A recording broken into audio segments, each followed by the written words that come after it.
Cancer प्रकार अनुरूप मार्गदर्शन 36 छोटे बच्चों में का कैंसर। वैद्य दिलीप गाडगीट, हिंदी, पुणे। जैसे कल मैंने बताया था कि बिल्कुल छोटे बच्चों में भी कैंसर पाया जा रहा, यहां तक कि 1.5 साल के बच्चे से लेकर 10-12 साल के बच्चों में इस प्रकार, और यह सही में दर्दनाक प्रकार का होता है। सही में इस बच्चे ने क्या पाप किया है, इस प्रकार कहने लायक स्थिति होती है। और फिर कैंसर कौन से तह तक पहुंचा है, इसका अंदाजा आता है। पिछले कम से कम 40 सालों से हम अप्राकृतिक भोजन का सेवन कर रहे हैं, खासतौर पर संकरित अनाज या संकरित गाय, और फिर उस संकरित बीजों के लिए रासायनिक कीटनाशकों और आगे रासायनिक खाद इसका इस्तेमाल। यह हम जहर भी जमीन को दे रहे हैं। हमने जमीन दूषित की है, पानी दूषित किया है, अन्य जो हमें लाभदायक कीटक थे हम उन्हें गंवा बैठे हैं इस प्रकार। और ऐसा जहरीला खाना हम पिछले 40 सालों से खाने के कारण या संकरित गाय का दूध पीने कारण जो परिणाम शरीर पे हुए हैं वह शुक्राणु तक फैल चुके हैं, इस प्रकार से है। इस वजह से ऑन्कोजीन्स यानी कैंसर पैदा करने वाले जीन्स हम सबके शरीर में है। ऐसा कहा जाता है हर इंसान को जिंदगी में कैंसर 3 बार होके जाता है।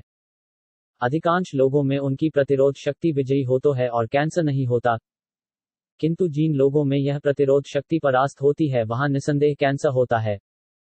और इसलिए जीन्स या पर्यावरण या अपने आसपास का वातावरण, व्यक्ति का खुद पे ध्यान देना आदि चीजों पर उस व्यक्ति को कैंसर होना है या नहीं यह तय होता है।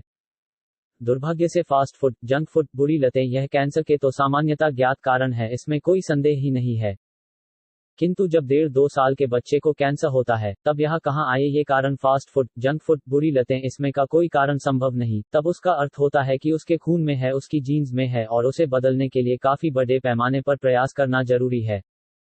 सारा समाज जब प्राकृतिक खेती की तरफ बढ़ेगा और विद्यमान बीजदृष्टि जब हम पंचकर्म करके नष्ट करेंगे या उसके दुष्परिणाम कम करेंगे तब कहीं जाकर धीरे धीरे कम होते हुए ये रुकेगा।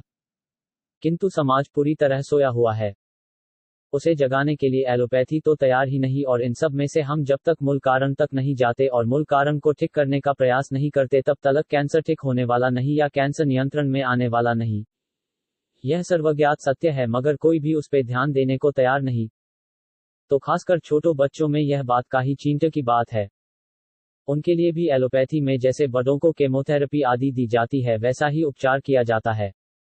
अगर हम लुकोमिया के संदर्भ में बात करते हैं तो लुकोमिया में बोन मैरो ट्रांसप्लांट इस प्रकार के अस्त्रोपचार की सलाह दी जाती है।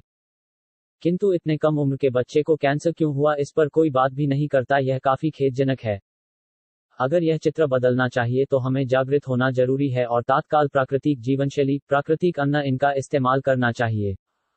हम प्रकृति का ही एक अंग है और उसके विपरीत जाकर हम जी नहीं पाएंगे। हम और हमारे आसपास के सारे जीव एक दूसरे से जुड़े हुए हैं, यह ध्यान में लेना आवश्यक है।